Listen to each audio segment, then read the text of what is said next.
આપણે જીવ પ્રકરણ પૂરો થઈ ગયો હતો અને હવે અજીવ પ્રકરણ શરૂ થાય છે.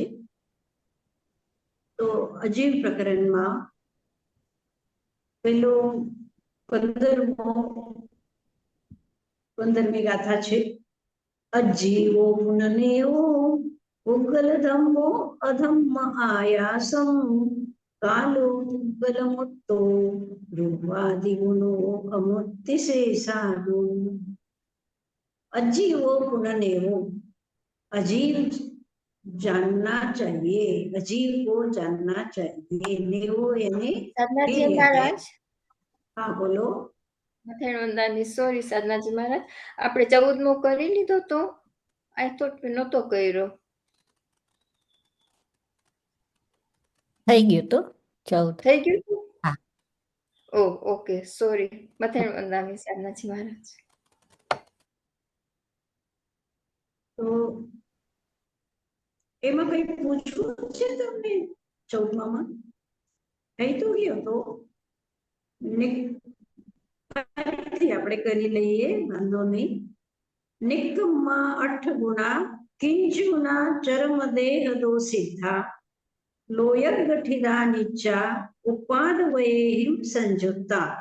નિકમમાં એટલે કર્મ રહિત, 8 ગુણા 8 ગુણોથી સહિત, કિંચુના ચરમદેહદો સિદ્ધા એટલે જે ચરમ દેહ છે, જે દેહથી મોક્ષ થાય છે એને ચરમ દેહ કહેવાય.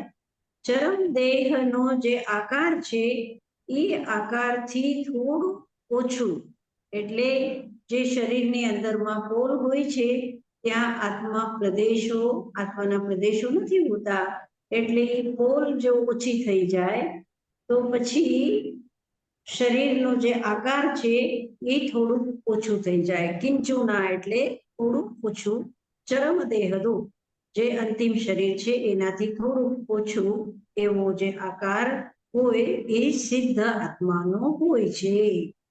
લોયન ગઠિદા અને એ સિદ્ધાત્મા લોકાગ્ર ઉપર સ્થિત હોય છે, નિત્ય હોય છે અને ઉત્પન્ન થાય, વિનાશ થાય એવી જે ઉત્પત્તિ વિનાશ યુક્ત જે સ્થિતિ છે દ્રવ્યની, નિત્ય સ્થિતિ, એ સ્થિતિ સિદ્ધોની પણ હોય છે. હવે આમાં કઈ પૂછવું છે તમને? આ સિદ્ધ જીવોનું આ લક્ષણ બતાવ્યું છે.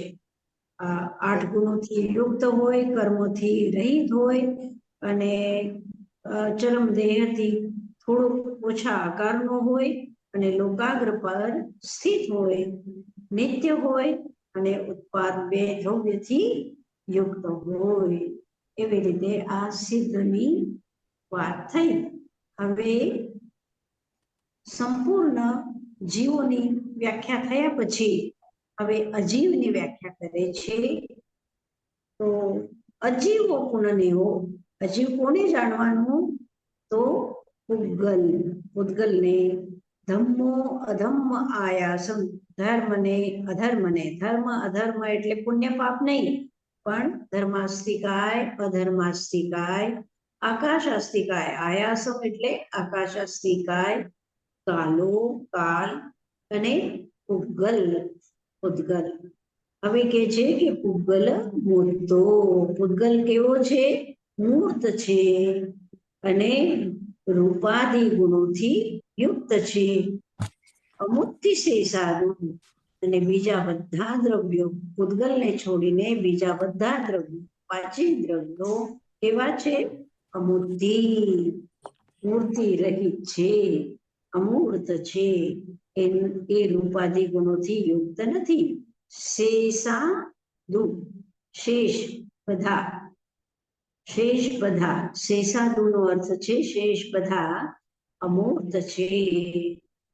उद्गल, धर्म, अधर्म, आकाश, काल, इन 5 को अजीव द्रव्य जानना चाहिए. इनमें पुद्गल द्रव्य मूर्ति है क्योंकि वह रूपादि गुणों का धारक है.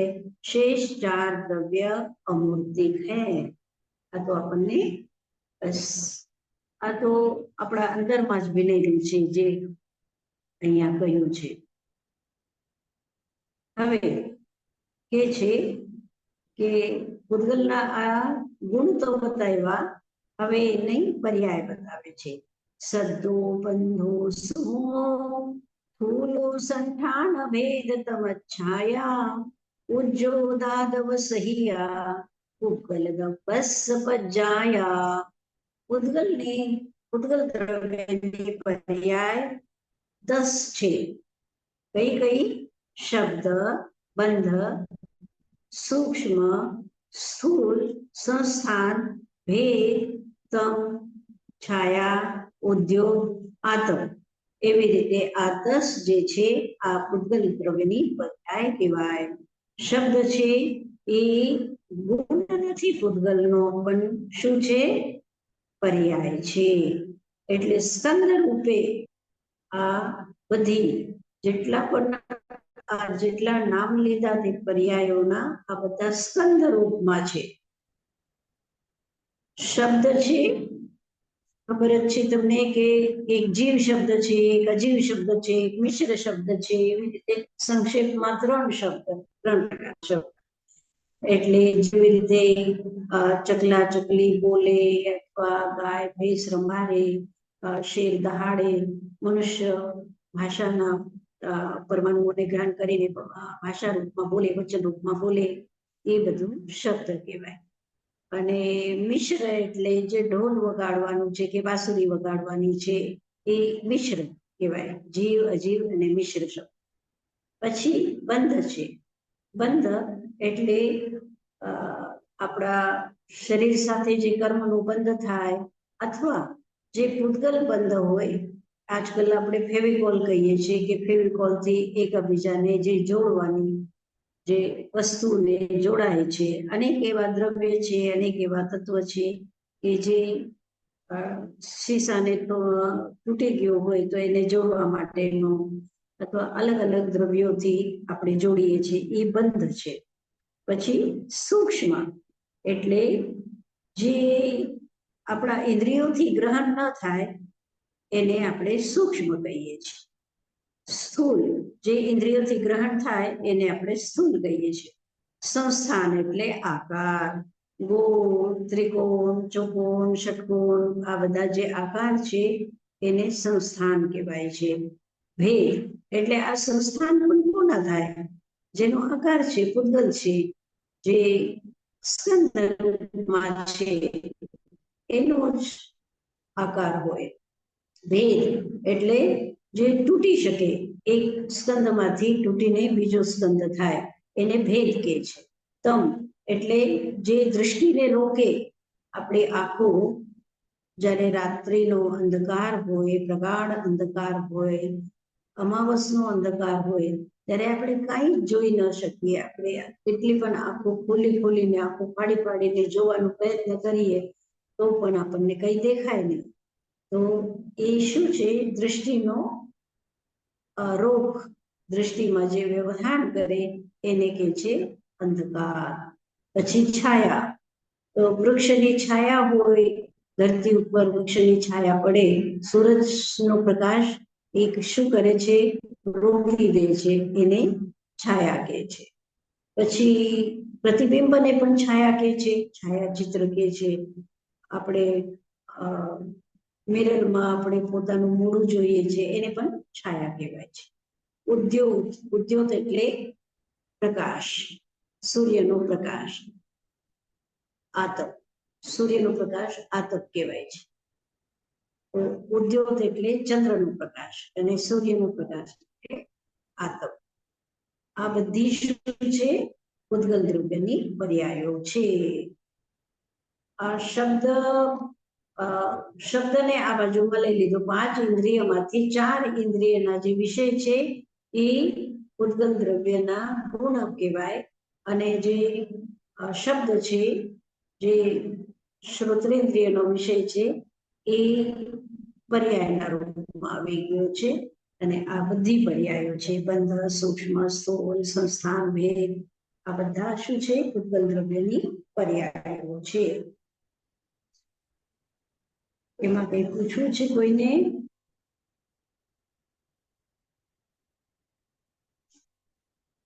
આગળ ચાલીએ. ગઈ પરિણયાન ધમ્મો પુગલ જીવાન ગમન સહયારી તોયમ જહમચ્છાનમ અચ્છંતા એવ સોનેયી. હવે ધર્મ દ્રવ્ય શું છે, ધર્માસ્તિકાય શું છે એ બતાવે છે. ધર્માસ્તિકાય કોને કહેવાય?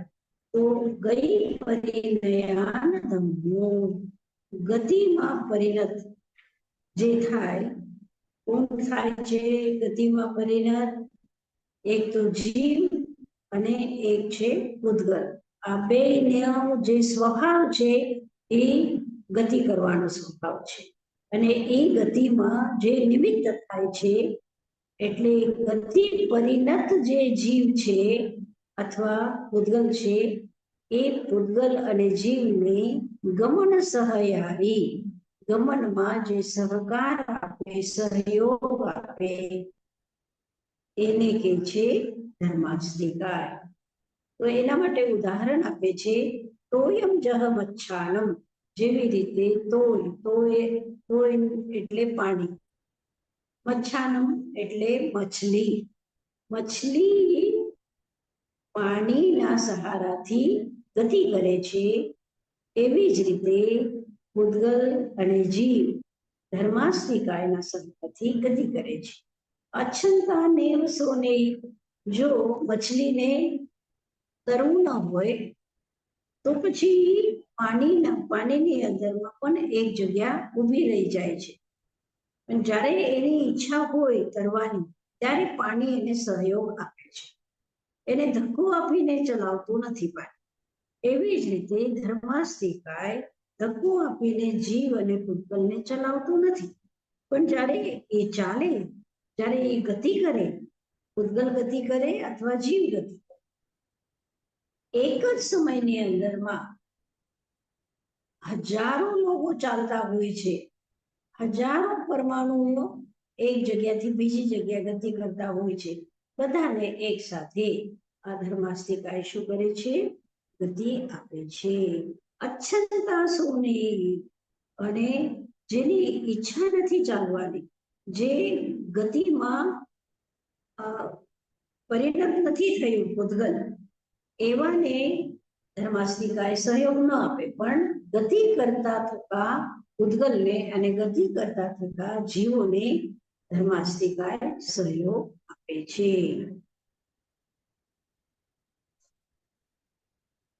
પછી અધર્માસ્તિકાય. હવે ધર્માસ્તિકાય થઈ ગયું, હવે અધર્માસ્તિકાયનું વર્ણન કરે છે.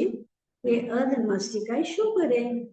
ઠાન જુદાન અહમ્મો પુગલ જીવાન ઠાન સહયારી છાયા જ પહિયાનમ ગચ્છંતાનેવ સોધરૈ. ઠાન જુદાન એટલે સ્થાનમાં યુક્ત થઈ ગયું છે. સ્થાન એટલે સ્થિરતા માટે જે કોઈ પણ પૂતગલ અથવા કોઈ પણ જીવ સ્થાન લેવા માટે, એટલે ગતિને રોકવા માટે તૈયાર થઈ ગયો છે, તો એવા સમયમાં અધર્માસ્તિકાય એને ઠાણ સહયારી, સ્થિતિ કરવા માટે સહયોગ આપે છે. પૂતગલ જીવાન, પૂતગલને અને જીવોને, ઠાણ સહયારી, સ્થાન એટલે સ્થિતિ કરવામાં સહયોગ આપે છે. એનું ઉદાહરણ આપે છે છાયા જહ પહિયાનમ, પથિક. પહિયાનમ એટલે પથિક, જે ચાલવા વાળા હોય, લગભગ પગે ચાલવા વાળાની વાત છે પથિકની. જે પથિક છે, જે પગે ચાલી રહ્યું છે, અને ઝાડની છાયા જ્યારે જુએ છે, તડકામાં એ ચાલતો હોય અને ઝાડની છાયા જુએ છે, તો એ છાયામાં જઈને બેસી જાય છે. તો છાયા શું કરે છે? બેસવામાં સહયોગ આપે છે. એ છાયા પથિકને બોલાવે, બેસાડતી નથી, પણ બેસે છે ત્યારે છાયા એને સહયોગ આપે છે. એવી જ રીતે જે ગતિથી વિરક્ત થાય છે, ત્યારે જીવ અને પૂતગલને આ અધર્માસ્તિકાય સ્થિરતા માટે સહयोग આપે છે। अधर्म द्रव्य ठहरने वाले जीव और पुद्गलों के ठहरने में सहकारी होता है। जैसे पथिकों को ठहरने में छाया सहकारी होती है, परंतु यह अधर्म द्रव्य गमन करते हुए जीव और पुद्गल को बलात् जबरदस्ती से नहीं ठहराता। पुद्गलनो अने जीवनो गति करवानो स्वभाव छे। જ્યારે ગતિ કરીને અને પછી સ્થિતિમાં આવે છે ત્યારે અધર્માસ્તિકાય એને સહયોગ કરે છે। આ અધર્માસ્તિકાયનો સ્વભાવ છે। જીવનો અને પુદ્ગલનો સ્વભાવ ગતિ કરવાનો છે અને સ્થિતિ કરવાનો, ગતિ પછી સ્થિતિ કરવાનો છે। તો ગતિ જ્યારે કરે છે ત્યારે ધર્માસ્તિકાય એને સહયોગ આપે છે, સ્થિતિ કરવાનો પણ એનો સ્વભાવ છે તો સ્થિતિમાં સહયોગ આપે છે। તો ધર્માસ્તિકાયનો સ્વભાવ છે ગતિમાં સહયોગ આપવાનો, અધર્માસ્તિકાયનો સ્વભાવ છે સ્થિતિમાં સહયોગ આપવાનો। અવગાસદાન જોગમ જીવાદીનમ વિયાન આયાસમ જિન્નમ લોગાગાસમ અલ્લોગાગાસમિદિદુમિહમ। હવે ધર્માસ્તિકાય થઈ ગયો, અધર્માસ્તિકાય થઈ ગયો, એના બે ગુણ થઈ ગયા, ચલન ગુણ અને સ્થિતિ ગુણ। અવકાશ દાન જોગમ, अवकाश यानी अवकाश अवकाश देने का स्वभाव आकाश का है। जीवादीनम, जीव और अजीव को अवकाश देने का स्वभाव वियानय ने जानो। किसको? आयासम, आकाश को। जिन्नम लोगागासम, लोगागास विदिदुमिहम। ज्या जीवादि द्रव्य छे, जीवादीनम, अहींया जीव अने पुद्गल नथी बोल्या, जीवादीनम बोल्या। एनो अर्थ छे के बधा द्रव्य। तो ए बधा द्रव्योने एटले फक्त जीव अने पुद्गलने अवकाश दे छे एवुं नहीं, पण जीवने, पुद्गलने, धर्मास्तिकायने, अधर्मास्तिकायने, कालने, बधाने शुं करे छे? अवकाश, अवकाश आपे छे। तो एवो जे अवकाश आपवा वाळो जे गुण छे ए कोनी अंदरमां छे? आकाशनी अंदरमां छे। जिन्नम, जेना कारणथी लोगागासम, एने लोगाकाश कहेवामां आवे छे। अने बाकीनो ज्या के एने धर्मास्थी, अधर्मास्थी, काल, पुद्गल, जीव आ लोकोने ज्या अवकाश नथी आपेલું एवो जे क्षेत्र छे एने शुं कहेवाय छे? अल्लोगागासम, अलोकाकाश कहेवाय छे। तो आ आकाश बे प्रकारनो छे, लोकाकाश अने अलोकाकाश। जे आकाश प्रदेशमां आ पांचे द्रव्यનું अस्तित्व छे એને लोकाकाश कहेवाय, अने ज्यां आ पांचे द्रव्यનું अस्तित्व नथी त्यां एकलो जे आकाश छे एने अलोकाकाश कहेवाय छे।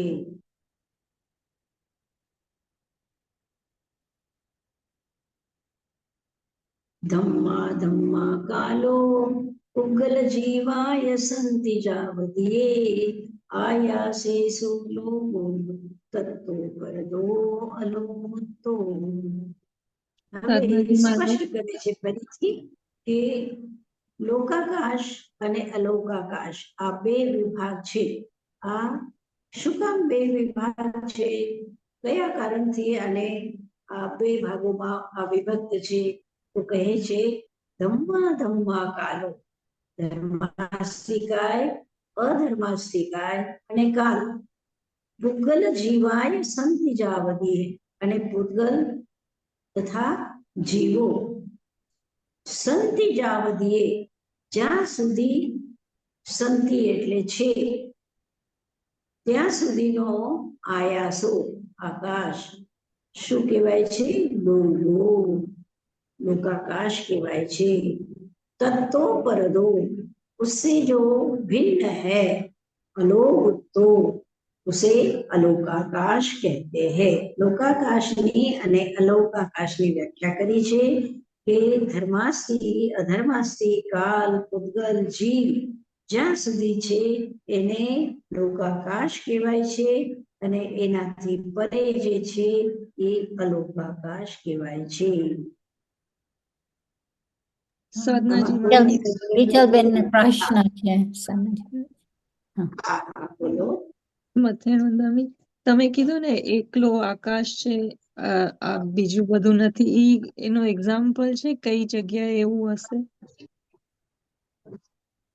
સંપૂર્ણ જે લોકાકાશ છે એના ઉપર નીચે પૂર્વ પશ્ચિમ દક્ષિણ ઉત્તર બધી બધી બધી જગ્યા, એટલે આ લોકાકાશ મધ્ય ભાગમાં છે અને એના ચારે બાજુમાં 10 દિશાઓમાં અલોકાકાશ છે, ત્યાં કોઈ છે જ નહીં. ત્યાં એટલે ઘણા કહેવાય છે એટલે પતલી પતલી હવા અને ઘણી જાડી હવા, એવી રીતનો અલગ અલગ ગેસ, એવા બધા તો વૈજ્ઞાનિકો પણ કહે છે કે આપણા આ બ્રહ્માંડથી હટીને અલગ ઘણી બધી ગેસો છે અને એ ત્યાં જીવ કે પૂતગલ કે કોઈ છે નહીં, ત્યાં કોઈ અસ્તિત્વ નથી. એ અલોકાકાશ છે. Thank you. બીજાને કંઈક પૂછવું છે? કોઈ પ્રશ્ન છે?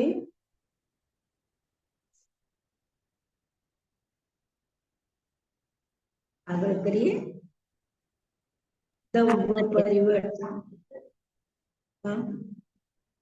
દૈવ પરિવર્તરૂપો જો સો કાલો હવે વ્યવહારો પરિણામાદિ લખો વટ્ટન લખો ય પરમઠ્ઠો. હવે કાલ દ્રવ્ય શું છે એ કહે છે કે દૈવ પરિવર્તન રૂપો, જે દ્રવ્યનું પરિવર્તન થયા કરે છે, હંમેશા નિરંતર નિરંતર દ્રવ્યનું જે પરિવર્તન થયા કરે છે એને આ દ્રવ્ય પરિવર્તન રૂપ આ જે છે વ્યવહાર કાલ છે. પરિણામાદિ લખો વટ્ટન લખો ય પરમઠ્ઠો. પરિણામાદિ લખો, પરિણામ જે પરિવર્તન રૂપ એનો જે પરિણામ છે ક્રિયા. वट्टन लखो वर्तना लक्षण, जो द्रव्यों के परिवर्तन रूप है वह काल द्रव्य है. उसके दो भेद हैं, व्यवहार काल और निश्चय काल. परिणाम क्रिया आदि लक्षणों वाला व्यवहार काल है. જે આપણને ક્રિયા દેખાય છે કે આપણે ભાત સિજાવવા માટે રાખ્યું અને ભાત સિજાવવા માટે રાખ્યું તો 1 મિનિટ 2 મિનિટ 3 મિનિટ 10 મિનિટ એવી રીતે આ વ્યવહાર કાલ કહેવાય. અને પછી 11મી મિનિટે કે 12મી મિનિટે આપણે જોઈએ કે ભાત પકવા માંડ્યા છે, એટલે ચાવલના ભાત થઈ ગયા છે. તો એવી રીતે, અથવા એક વ્યક્તિ છે 5 વર્ષનો અને એક વ્યક્તિ છે 10 વર્ષનો, તો એ 5 વર્ષનો ધીરે ધીરે ધીરે ધીરે ધીરે ધીરે જેમ જેમ સમય વ્યતીત થતો જાય છે એ 10 વર્ષનો થાય છે. આ પરિવર્તન કાલ પરિવર્તન આ વ્યવહાર કાળ કહેવાય છે. અને જે સૂક્ષ્મ રૂપે, જે પરમાણુ રૂપે, જે પ્રદેશ રૂપે જે કાલ છે એ નિરંતર, એટલે પ્રત્યેક આકાશ પ્રદેશ પર એ કાલ છે.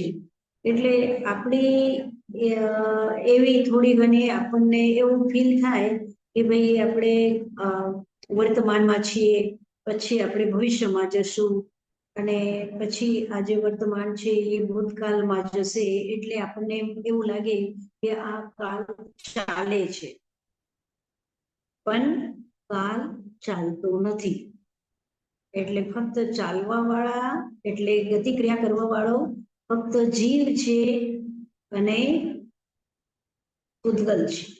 આ બે જ ફક્ત ચાલે છે, ક્રિયા કરે છે. એક પ્રદેશથી બીજા પ્રદેશમાં એ જાય છે, પણ કાળ ચાલતો નથી. કાળ સ્થિર છે. એ જે સ્થિર છે એ કાળ શું કહેવાય છે? નિશ્ચય કાળ કહેવાય છે. પ્રત્યેક આકાશ પ્રદેશ ઉપર પરમાણુ રૂપે પ્રદેશ રૂપે એ કાલ દ્રવ્ય વિદ્યમાન છે. આપણે એ કાળમાંથી નીકળતા હોઈએ છીએ. એટલે આપણે એ કાળમાંથી ગુજરતા ગુજરતા જે ક્ષણે જે સ્થાન ઉપર છીએ એને વર્તમાન કહીએ છીએ.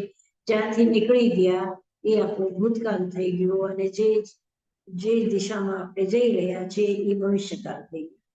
પણ કાળ ચાલતો નથી. આપણે કાળમાંથી પસાર થતા હોઈએ છીએ. પૂછવું છે કઈ? સાધનાજી મહારાજ, ઈ જે નિશ્ચય કાલ છે ઈ મને પાછે સમજાવો. એટલે ચાલતો ન, એટલે તો એનો મતલબ થયો કે કાલ નથી, બીકોઝ નિશ્ચય કાલમાં જીવ ને અજીવનો છે એમ. નિશ્ચય કાળ એને કહેવાય છે કે જે પ્રદેશ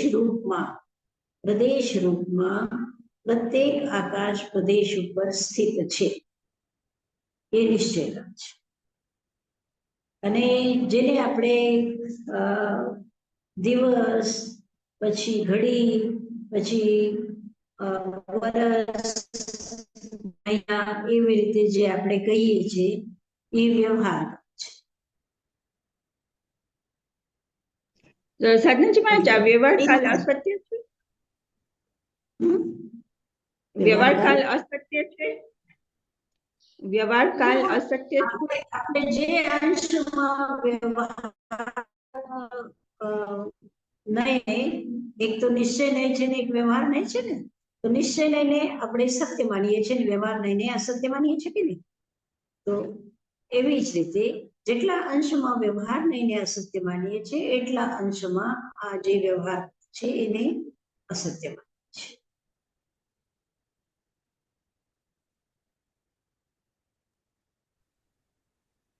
આપણે વ્યવહાર નહીં ને અસત્ય નથી, અસત્ય માનીએ. આમ તો સત્ય છે, પણ બે છે સત્ય, નિશ્ચય ને વ્યવહાર, એમ નહીં સાધનાજી મહારાજ? એટલે આ જે કાલ છે આ ફક્ત ઢાઈ દ્વીપમાં જ્યાં મનુષ્ય છે તો મનુષ્ય ક્ષેત્રમાં કાળ છે ને. એટલે જ આપણે કાલે કદાચ આપણી ચર્ચા થઈ હતી કે દેવલોક જે છે તો દેવલોકમાં જે કાલ છે એ કાલ અહીંયા પૃથ્વી ઉપર જે કાલ છે એ બે નો સામ્યતા નથી, બેની સામ્યતા નથી. ત્યાંનો કાલ અને અહીંયાનો કાલ જુદો છે. એટલે આપણે એને વ્યવહાર કહીએ છીએ, અને આપણી માન્યતાના અનુસાર આપણે એને કલાક કહીએ છીએ, કે એને અઠવાડિયું કહીએ છીએ, કે મહિનો કહીએ છીએ.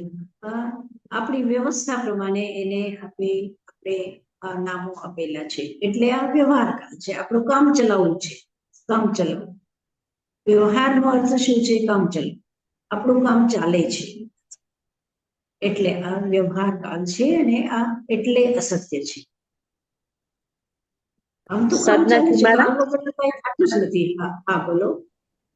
હા, તો આપણે જે હિસ્ટ્રી ને ભણીએ છીએ ઈ બધું આપણે વ્યવહાર કાળમાં જ ભણીએ છીએ ને? બિલકુલ બિલકુલ. હા, અને એના લીધે આપણને ખબર પડે છે કે આપણા પાસ્ટમાં આટલા 24 તીર્થંકર થઈ ગયા. તો મને એમ થાય છે કે જે કેવલી હોય એને કેવી રીતના ભાસતું હશે આ કાલ?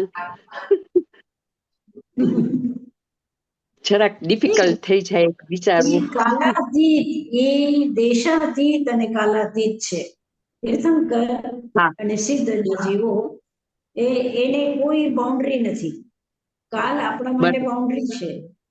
એટલે આ દેશ હ્યુમન નું, boundary છે. હા, એટલે આપણા હા, માણસો કોઈ માટે જ છે ને આ. હા, અને બાઉન્ડ્રી એટલે મર્યાદા, મર્યાદા એટલે સીમા. એ સીમા, સીમાથી હા, એ સીમાથી છે, એની કોઈ સીમાથી સીમા પર નથી. છે. હા, હા, હા, એટલે કોઈ કાલ નથી. બરાબર. સાધનજી મહારાજ એટલે શું કે કાલાતીત છે? એનો મિનિંગ શું? કાલથી ઉપર. પણ એટલે શું? કાલથી ઉપર એટલે શું? કાલની ગણનાથી ઉપર છે. એટલે એના એટલે માટે કોઈ કાલની ગણના નથી. અક્ષય સ્થિતિને કાલાતીત કહેવાય? શું? અક્ષય સ્થિતિને કાલાતીત કહે? અક્ષય તિથિ. અક્ષય સ્થિતિ. અક્ષય સ્થિતિ. સ્થિતિ, અક્ષય સ્થિતિ, અચ્છા. અક્ષય સ્થિતિ, હા. જ્યાં અક્ષય છે, કોઈ ક્ષય જ નથી. જ્યાં આ કાલ તો શું છે કે એક ક્ષણનો ક્ષય થયો, બીજો ક્ષણ, ત્રીજો ક્ષણ, એવી રીતે. ત્યાં અક્ષય સ્થિતિ છે, બરાબર છે. હા, ત્યાં કોઈ મર્યાદા નથી, કોઈ મતલબ સીમા નથી. કોઈ સીમા નથી. નથી કાલની સીમા, નથી દેશની સીમા, નથી કોઈ નિયમોની સીમા.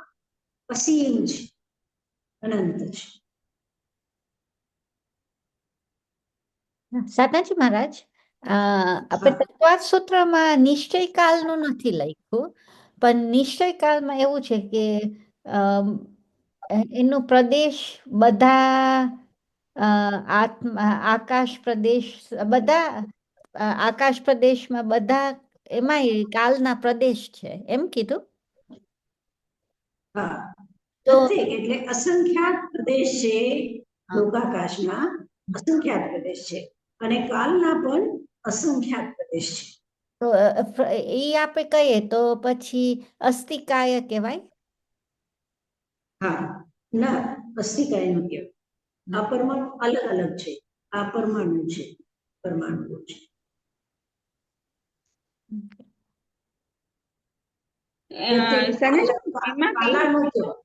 કાલાનું કહેવાય છે, કાલાનું. એમાં બી ચેન્જીસ થતા હશે, ઉત્પાદ વ્યય એ પરમાણુમાં, કાલાણુમાં ચેન્જીસ થતા હશે, ઉત્પાદ વ્યય. હા, આપણે માનીએ છીએ કે ઉત્પત્તિ, સ્થિતિ અને એનો વ્યય એ, હા, દ્રવ્ય છે તો ઉત્પત્તિ સ્થિતિ રૂપે છે જ. તો આ બધામાં એક્સપ્લેન કર્યું કે ધર્માસિકાય આ કરે છે, અધર્માસિકાય આ કરે છે. તો નિશ્ચય કાલ શું કરે છે? એનું અસ્તિત્વ છે, બસ. એનું અસ્તિત્વ છે. કાલાનું એનું અસ્તિત્વ છે. જે કરે છે એ વ્યવહાર કાલ કરે છે.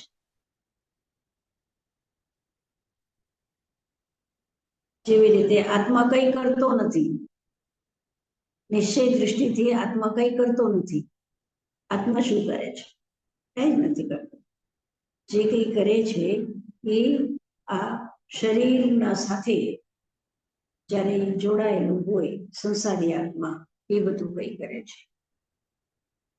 તો આપણે કાળની જરૂર છે?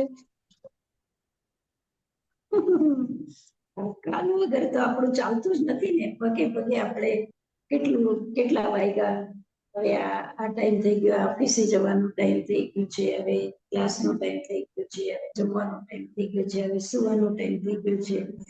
આપણે તો પગ પર કાલ જોઈએ છે. કાલ વગર તો આપણું કંઈ ચાલતું નથી. અને આજે તો એવું થઈ ગયું છે કે સમયના અનુસાર દોડતો આ માણસ ક્યારે એની મૃત્યુ આવી જાય છે ખબર નથી પડતી, ને દોડતો જ હોય છે. ઘડીના અનુસાર બસ દોડ્યા જ રાખે છે. તો સાંજે દેવલોકમાં એ લોકો કેવી રીતના કરતા હશે? એ લોકોનું કાર્ડ તો છે નહીં. ઘણી વખત પ્રશ્ન થાય છે આપણને, એ શું કરતા? એને રસોઈ કરવાની નથી, એને કમાવાનું નથી, એને ઉગાડવાનું નથી, એને ખેતી નથી કરવાની, એને કાંઈ નથી કરવાનું. બસ પરમ સુખમાં બેઠા હોય છે.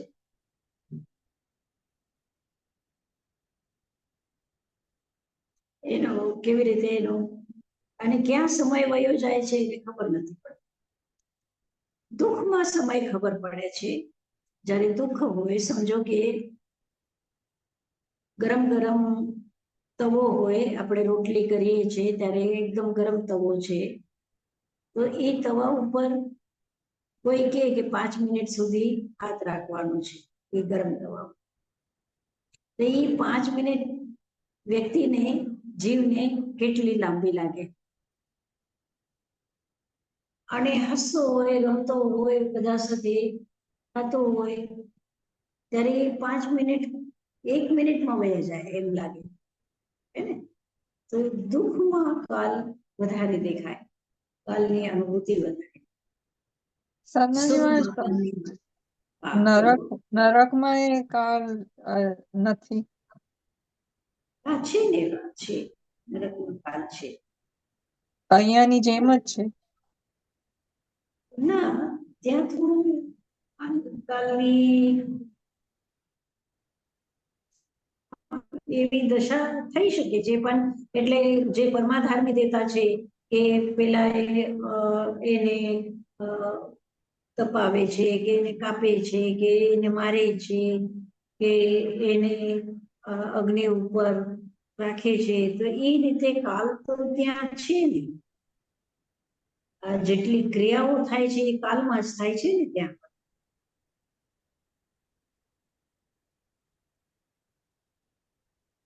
એ રીતે નરકમાં અને સ્વર્ગમાં જે કાલ છે એ મનુષ્ય અલગ કાલ છે. ત્યાંનો કાલ અલગ છે, મનુષ્ય લોકનો કાલ અલગ છે.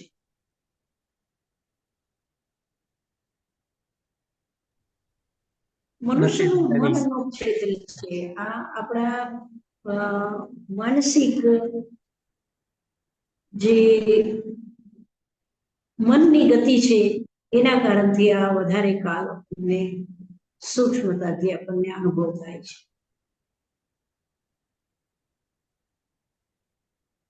લગભગ આજથી 1000 વર્ષ પહેલા સમજો, અથવા 500 વર્ષ પહેલા લોકો બસ થોડુંક ખેતમાં કામ કરતા, થોડુંક રસોઈ કરતા, અને પછી ઝાડના નીચે બેઠા હોય અને બસ આનંદથી એકાબીજા સાથે ગપ્પા કરતા હોય. એ લોકોને એવું નથી હોતું કે હા ભાઈ ચાલો હવે 3 વાગી ગયા, હવે 3:30 થઈ ગયા, હવે 5 વાગી ગયા, એવું નહોતું. બસ સાંજ પડે અને પછી જ્યાં સુધી ઊંઘ ના આવે ત્યાં સુધી એ લોકોની સાંજ જ હોય. પછી ઊંઘ આવે ત્યાં સુધી રાત જ હોય. પછી સવારે ઉઠીને પછી થોડું ઘણું ભગવાનને સ્મરણ કરીને દિવસ એનું ચાલુ થઈ જાય. અને જ્યારે સૂર્યનો પ્રકાશ એને દેખાવા મળે એટલે પછી ખેતમાં કામ કરવાનું શરૂ કરે. એવી રીતે એટલે એ લોકોનો કાલ એટલો આજના સમયના જેટલો એકદમ વેલ્યુએબલ, જેને આપણે કહીએ છીએ આજે સમયને, એવું એટલું વેલ્યુએબલ નહોતું. તમને શું લાગે છે? મને લાગે છે કે આ ઔદારિક શરીરના હિસાબે આ કાળ હોવો જોઈએ, બીકોઝ આપણી જે બોડી છે ને એને રેસ્ટ બી જોઈએ, એટલે રાત જોઈએ જ. વેરેઝ વૈક્રિય શરીરમાં એવું કંઈ જોતું નહીં હોય. અને આપણે કહીએ છીએ ટાઈમ બહુ ફાસ્ટ જાય છે, તો આપણે કેમ એવું કહીએ ટાઈમ તો જેમ જાય છે એમ જાય છે? પેલા એવી રીતના મજા હતો, હવે કેમ લાગે છે કે બહુ ફાસ્ટ જાય છે? આપણા મનની જ સ્થિતિ છે, આ મનની સ્થિતિ છે. મતે સાધનાજી મહારાજ, તો આ કાલ ને આયુષ્ય કર્મમાં આમ રિલેશનશિપ શું છે? આપણે કહીએ છીએ કે ઘણા ક્ષેત્રમાં ટાઈમ ના હોય, પણ પછી આયુષ્ય કર્મ બંધ થાય તો કેવી રીતના કે આ ગતિમાં જુદું હોય ને બીજી ગતિમાં જુદું હોય?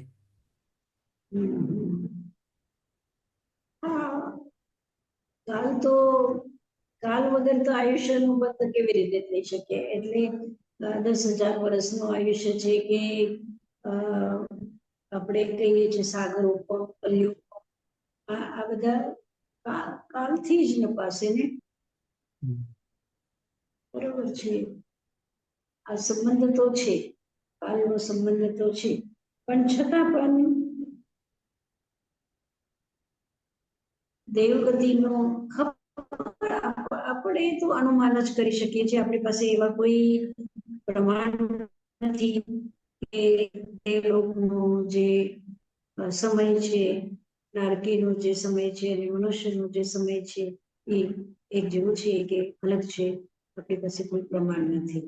પણ જેટલા પણ કર્મોનું બંધન છે એ સ્થિતિબંધ, એટલે બંધના 4 ભેદ કર્યા છે, એની અંદરમાં કાલ તો છે જ ને સ્થિતિબંધના રૂપમાં. દરેક કર્મ પ્રત્યેક ક્ષણે આપણે કર્મબંધ કરીએ છીએ તો એ પ્રત્યેક ક્ષણનો જે કર્મબંધની સ્થિતિ છે, સ્થિતિબંધ પણ થાય છે. પ્રકૃતિબંધના સાથે સ્થિતિબંધ પણ થાય છે. તો સ્થિતિબંધ એટલે કાલ, સમય.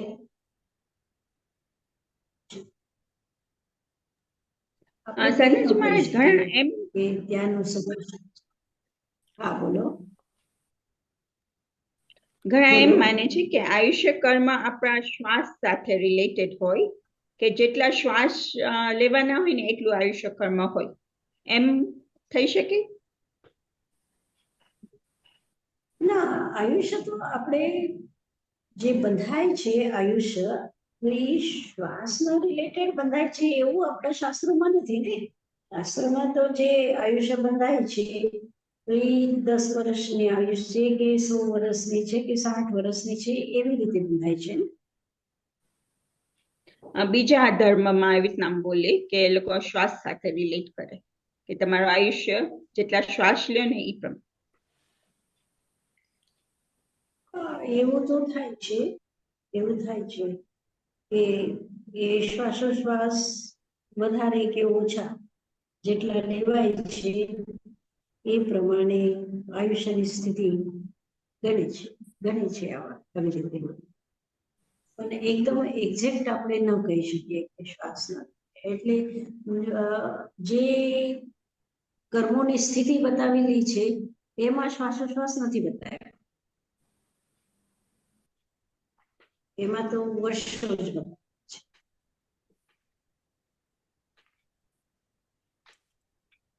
ઠીક છે.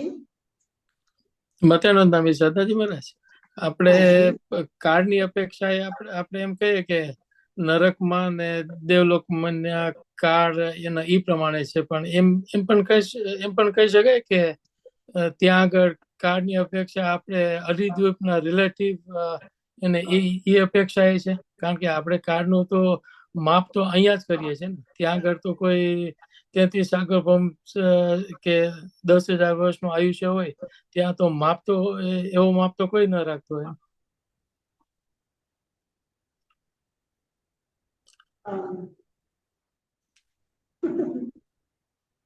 ત્યાં સૂર્યોદય ને ચંદ્રોદય ને કઈ ના હોય.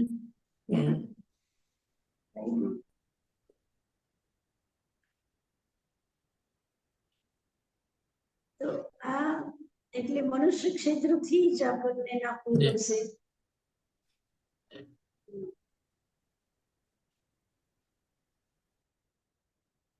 તમે નાખો કે ના નાખો, પણ તમારો હવે જે સમુદ્ર છે, સમુદ્રની ગહેરાઈમાં જે વેલ માછલી છે, હવે એ વેલ માછલીને કાંઈ ખબર નથી કે કલાક કેટલો થાય ને મહિનો કેટલો થાય ને વર્ષ કેટલો થાય, પણ એનો આયુષ્ય પૂરો થાય છે ને ત્યાં મરી જાય છે.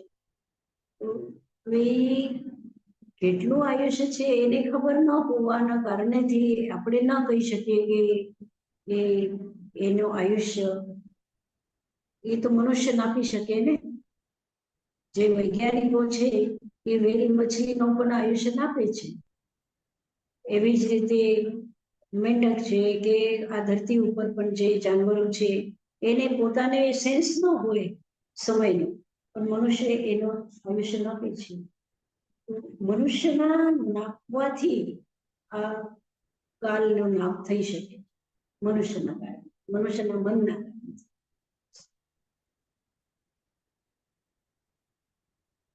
તો એક શ્લોક, હા Sorry. શું? તમે કહો છો કે એ લોકોને કાલનો કઈ અનુભવ નથી, પણ એ લોકોને ખબર છે કે આ સમયે આ જગ્યાએ જવાનું છે, એ લોકો thousands of miles એ લોકો જાય દૂર, ને જે season પ્રમાણે એ લોકો ટ્રાવેલ કરતા હોય, ઘણા બર્ડ્સ છે કે ફિશ છે, તો એક રીતે એ લોકોને એકદમ ટાઈમ ટુ ટાઈમ એ લોકો બધું કરી લે છે. આપણાથી એ વધારે સરસ એક્ઝેક્ટ. ભલે એ લોકોને આયુષ્યનું કદાચ નહીં હોય કે મારી આયુષ્ય આટલું થયું, પણ દર ઘડીમાં એ લોકોનું જેમ કરવાનું એમ જ કરતા હોય છે. આપણું તો બદલાયા રાખે છે ટાઈમ જેમ આગળ જાય છે ને ટેકનોલોજી જેમ વધે છે. હા, બરોબર છે. તારો પ્રશ્ન એકદમ યોગ્ય છે કે એ સમય ઉપર, એટલે ઠંડીના દિવસોમાં, ગરમીના દિવસોમાં એ પક્ષીઓ પોતાનું સ્થાન બદલે છે અને હજારો કિલોમીટર જઈ અને અમુક પ્રદેશમાં જ્યાં એને જવાનું હોય છે ત્યાં નિશ્ચિત સમયે પહોંચી જાય છે. બરોબર છે. એ અલગ રીતે સમયને મહેસૂસ કરતા હશે, અલગ રીતે અનુભવ કરતા હશે એ લોકો.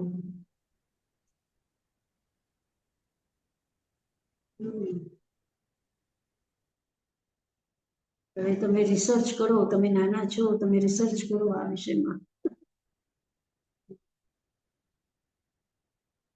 છે એક ગાથા 22મી કરી લઈએ છે. લોયાયાસ પદેશે એક કે જેઠિયા હોય કેકા રયનાનું રાશિવ તે કાલાનું અસંકલ્પાની. લોયાયાસ પ્રદેશે, લોકાકાશના પ્રદેશોમાં, लोकाकाश के एक प्रदेश पर जो रत्नों की राशि के समान एक करके स्थित है वे कालानु कहलाते हैं. वे कालानु असंख्यात द्रव्य है.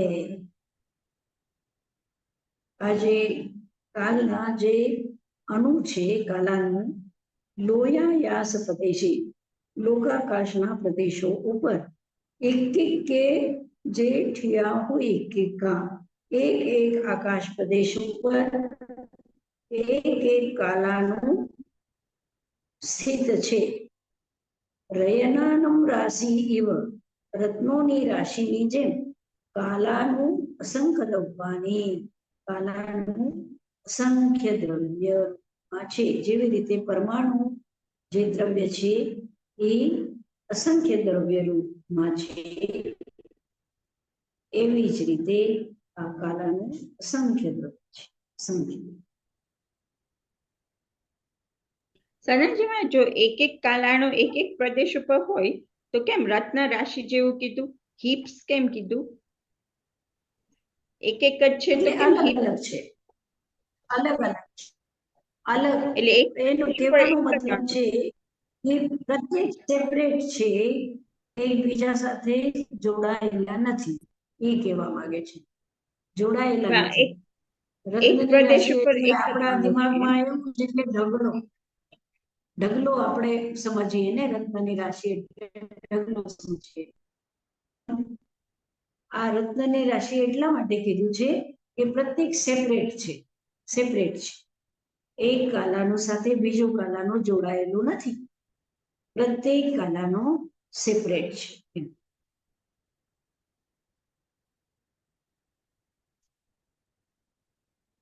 ઠીક છે. એમાં કંઈક પૂછવાનું છે? કાલ દ્રવ્ય એક નથી, એ દ્રવ્ય પ્રમાણ એનું શું છે? અસંખ્યાત છે. અસંખ્ય દ્રવ્યને કીધું ને, અસંખ્યાત દ્રવ્ય છે, અસંખ્યાત. એટલે એક દ્રવ્યના રૂપમાં નથી કાલાનું, અસંખ્ય દ્રવ્યના રૂપમાં છે.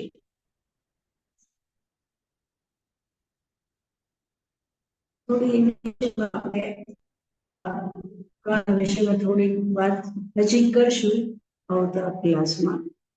અત્યારે અમે મૂકીએ છીએ આપણે, અને જે પ્રશ્નો છે એ કરી લઈએ.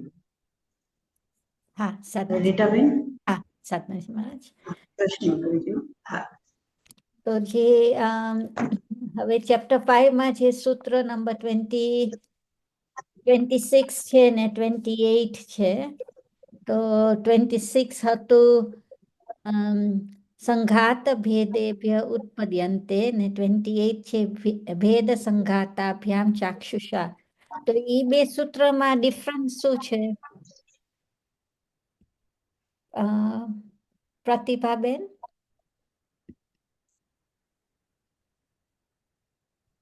You're muted. સૂત્ર 26 કે સ્કંદ કેવી રીતે ફોર્મ થાય છે એની વાત કરે છે, કે એ 3 રીતે સંઘાત, ભેદેભ્ય અને ઉત્પદ્યન્તે, એટલે કે સંઘાત એટલે ભેગું થવાથી થાય છે, પછી છૂટા પડવાથી સ્કંદનો છૂટું પડવાથી પણ ફોર્મ થાય છે, અને છૂટું અને ભેગું થાય એ 3 રીતે ફોર્મ થાય છે સ્કંદો. અને 28માં કે ક્યાં આપણને આપણા આંખોથી કે આપણા સેન્સીસથી દેખાય છે એની વાત કરી છે. અને એમાં જો સંઘાત અને ભેદ હોય તો જ આપણને દેખાય તેની વાત કરી છે. બરાબર સાધનાજી મહારાજ? બરાબર છે, પણ એને હજી વધારે વિસ્તારથી કહેવું પડશે. ઓકે. વીણાબેન, હા વીણાબેન.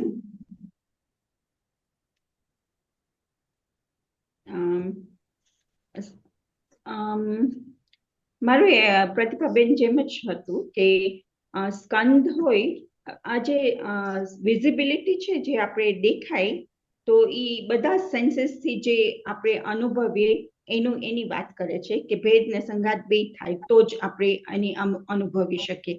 કે અને ઓલામાં એવું છે કે સ્કંદની ઉત્પત્તિ કેવી રીતના થાય, તો કે છે કે ભેગું થાય અને છૂટું પડે, કાં તો બે સાથે બને ભેગું ને છૂટું. પણ ચાક્ષુષા જે હોય, જે પરસીવ કરીએ, એ ભેગું ને છૂટું બે સાથે થવું પડે તો જ આ થાય, એમ જ છે. સોરી, રશ્મિબેન તમે કહેશો? નથી વંદાની સાધનાજી મહારાજ. મેં એવી રીતે 26મું તો આ લોકોએ કીધું એ જ પ્રમાણે લખ્યું છે. 28મું મેં એમ કીધું છે કે જે ભેદ અને સંઘાત બે સાથે થાય એના, અને તે જ આંખથી દેખાય સ્કંદ, અધરવાઇઝ ના દેખાય. એકલા ભેદથી અથવા એકલા સંઘાતથી નહીં, પણ બે સાથે હોય ત્યારે જ દેખાય ઇન્દ્રિયથી.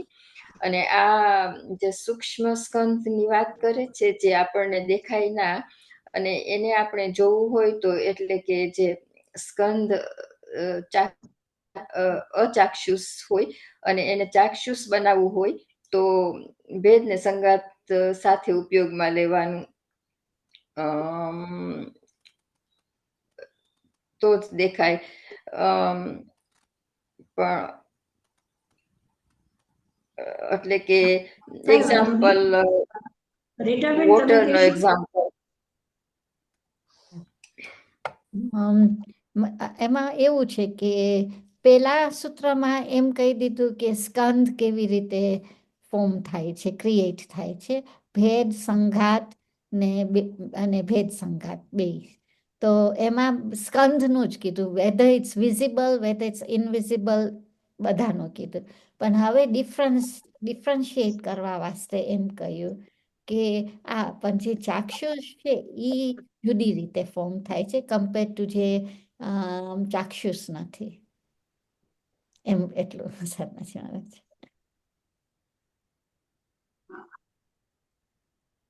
એમાં એવું છે કે એક તો સંઘાત એટલે ભેગું થવું, ભેદ જુદું થવું, સેપરેટ થવું, અને ત્રીજી વસ્તુ છે કે સંઘાત પણ છે, ભેદ પણ છે, એવી સ્થિતિ. એટલે ભેદ પણ થાય છે અને સંઘાત પણ થાય છે, બે સાથે થાય છે, એ સંઘાત ભેદ. તો એવી રીતે 3 સ્થિતિમાં સ્કંદની ઉત્પત્તિ થાય છે, એમ આ 26મા સૂત્રમાં. અને આ 28મા સૂત્રમાં જે કહે છે, ભેદ સંઘાતાભ્યામ ચાક્ષુષા. જે ચાક્ષુષ એટલે આપણને બધાને ખબર છે કે જે કર્મના પરમાણુઓ છે એ અનંત અનંત પરમાણુઓ એક સાથે, એટલે એક એક પરમાણુ નથી હોતા કર્મના, એક એક પરમાણુ નથી હોતા, જથ્થાબંધ હોય છે, ઘણા બધા એક સાથે સૂક્ષ્મ હોય છે. એટલા સૂક્ષ્મ હોય છે કે આત્માના સાથે જ્યારે એ નીકળે છે તો કાચની દિવાલમાંથી અથવા પથ્થરની દિવાલમાંથી પણ એ પાર થઈ જાય અને એક છેદો પણ કે એક તિરાડ પણ એમાં પડતી નથી.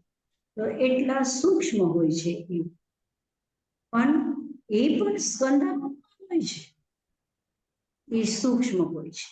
હવે જ્યારે આ સૂક્ષ્મ સ્કંદ જ્યારે ચાક્ષુષ થાય, ઇન્દ્રિયોથી ગ્રહણ કરાય એવી રીતનો જે એનો ચેન્જ થાય, તો એ કેવી રીતે થાય છે?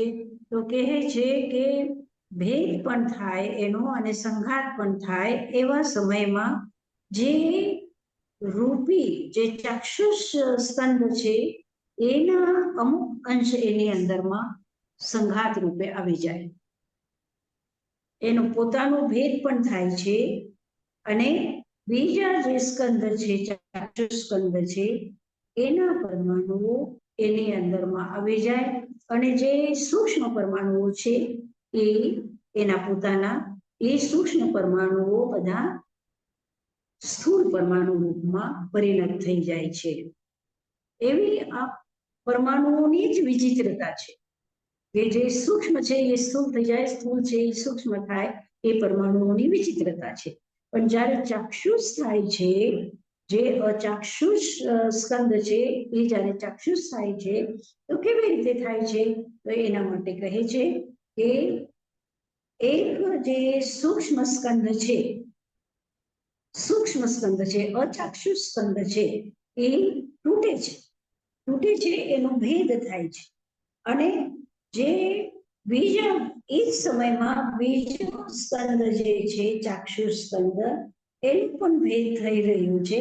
તો એમાંથી અમુક અંશ આની અંદરમાં આવી જાય છે, સંઘાત થઈ જાય છે એનો, અને પછી એના જે સૂક્ષ્મ પરમાણુઓ છે એ બધા ચાક્ષુષ થઈ જાય છે, સ્થૂળ રૂપમાં પરિણમે છે. તો એવી રીતે ભેદ સંઘાતાભ્યામ ચાક્ષુષા એનો અર્થ છે. ઠીક છે સાધનાજી મહારાજ, મેં છે ને હું વધારે વાંચતી હતી આના ઉપર, તો એક જગાએ પાણીની વાત કરી છે કે પાણી આપણે હાઇડ્રોજન ને ઓક્સિજન આપણે જોઈ ના શકીએ, પણ એ બે ભેગા થાય ત્યારે આપણે જોઈ શકીએ છીએ. બરોબર. હા, પણ એમાં મને પૂછ્યું કે હાઇડ્રોજન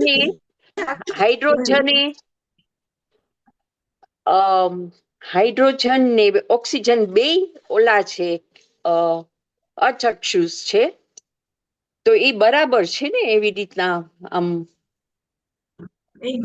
એકદમ બરાબર છે, એકદમ બરાબર છે.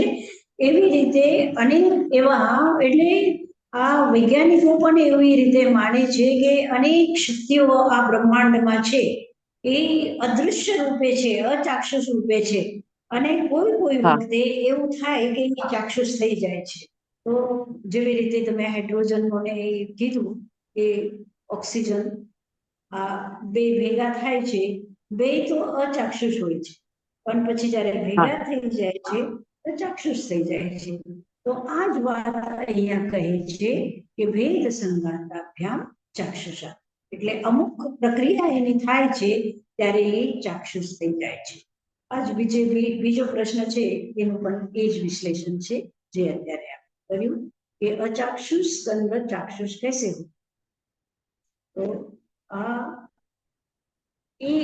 પૂતગલની આ વિચિત્રતાઓ છે, આ પૂતગલ દ્રવ્યની અલગ અલગ વિચિત્રતાઓ છે કે એક આકાશ પ્રદેશ ઉપર અનંત અનંત પરમાણુઓના જથ્થા એક આકાશ પ્રદેશ ઉપર રહી શકે છે।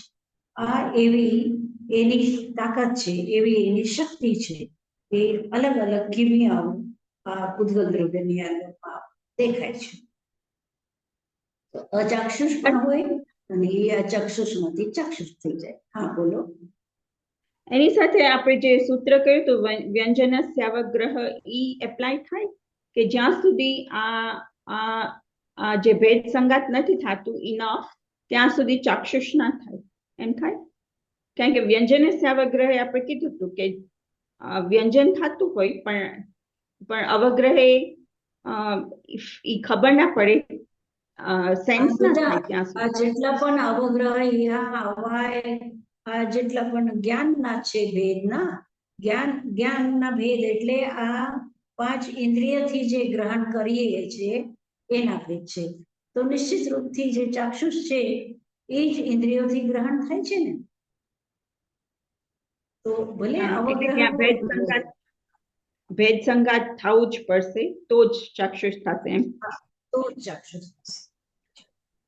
પણ એનો ઈ બી મિનિંગ ના થયો કે કોક ફેર આપણને ચાક્ષુષ તો હોય પણ આપણને નથી દેખાતો, કે કોક ફેરે આપણે ચાલીને જતા હોઈએ અને ઘણી ફેરે જાય ત્યાંથી ને કંઈક દેખાય નહીં ને સડનલી થાય ઓ આ અહીંયા છે એના જેવું। તો સમટાઈમ્સ આપણા પોતાનું અવેરનેસ ઉપર જે સૂક્ષ્મ હશે તો ચાક્ષુષ નહીં થાય ને। તો એ સૂક્ષ્મમાંથી સ્થૂળ થાય ત્યારે એ ચાક્ષુષ થશે। અને આપણું મન એટલે ઉપયોગ લાગશે। તમે જે ઉદાહરણ આપો છો તો એ ઉદાહરણ છે આપણો ઉપયોગ નહોતો એટલે આપણને નહોતું દેખાતું, અને આપણો ઉપયોગ જ્યારે લાગે છે ત્યારે આપણને દેખાય છે। ઘણી વખત આકાશની અંદરમાં એવા અલગ અલગ કલર હોય છે પણ આપણે નથી જોતા, અને આપણે જ્યારે ઉપયોગ લગાડીએ આપણે જોઈએ ત્યારે બાપરે કેટલું સરસ છે ત્યારે આપણને એ દેખાય છે। તો જે બીનાબેને કીધું વ્યંજન સ્યાવગ્રહ, તો એમાં આપણો ઉપયોગ જો લાગી જાય એમાં તો પછી અર્થાવગ્રહ થાય, ઈહા થાય, અવાય ધારણા, પણ આપણો ઉપયોગ હોય તો, ને તો પછી એ નીકળી જશે। એ તો છે જ એવું નથી કે અવગ્રહ થયું તો એના થશે જ થશે, અવાય થશે જ થશે, એવું નથી।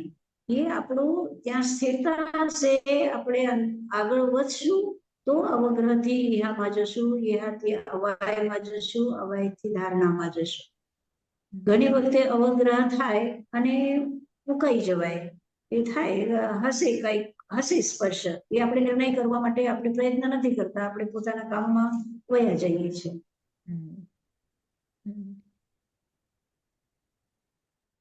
ઠીક। મતેનું નામ સાધનાજી મહારાજ, અહીંયા આપણે ચાક્ષુષની જે અર્થ ચાક્ષુષનો અર્થ આપણે 5 ઇન્દ્રિય સમજવી ને કે પછી ચર્મચક્ષુ? ચાક્ષુષનો અર્થ 5 ઇન્દ્રિય ને? 5 ઇન્દ્રિય જેવી રીતે ચક્ષુ દર્શન, અચક્ષુ દર્શન એવી રીતે આપણે કહીએ છીએ ને, ચક્ષુ દર્શન પછી અચક્ષુ દર્શન, એટલે બધા એ ઘ્રાણનો વિષય, રસનો વિષય, સ્પર્શનો વિષય બધું આવી જાય। એટલે જેની અંદરમાં રૂપ છે એની અંદરમાં રસ, ગંધ, સ્પર્શ આ બધું છે, એટલે બધા ઇન્દ્રિયોનું આવી। Thank you. સાધનાજી મહારાજ, હું આના ઉપર વાંચતી હતી ને તો મેં થોડુંક વધારે વાંચ્યું, તો I want to share, is it okay? હા ચાલશે। તો એમાં એમ કહ્યું હતું કે 6 ટાઈપના સ્કંદ બને છે।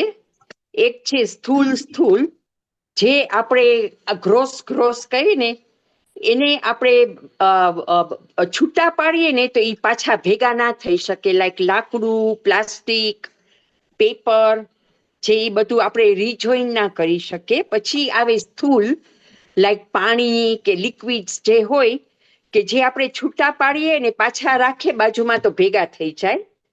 પછી આવે છે સ્થૂલ સૂક્ષ્મ, એટલે ગ્રોસ એન્ડ સટલ, લાઈક આપણી છાયા, લાઈટ પડે આકાશમાં, આપણે સનલાઇટ મળે, એ બધું ધૂપ જે આપણે જોઈએ આપણે પકડી ના શકીએ પણ આપણે જોઈ શકીએ. અને પછી આવે છે સૂક્ષ્મ સ્થૂલ, કે આપણે જોઈ ના શકીએ, ખાલી આપણા બીજા સેન્સથી આપણે સમજી શકીએ કે અનુમાન કરી શકીએ. Like smell of a flower, we can not see the smell itself, પણ આપણે આપણી નાકથી સૂંઘી શકીએ. પછી આવે છે સૂક્ષ્મ, ઈ આપણા જે કર્મને હોય છે, કર્મ વર્ગણા, ઈ બધા સૂક્ષ્મ હોય, એ આપણે સેન્સ ના કરી શકીએ, જોઈ ના શકીએ.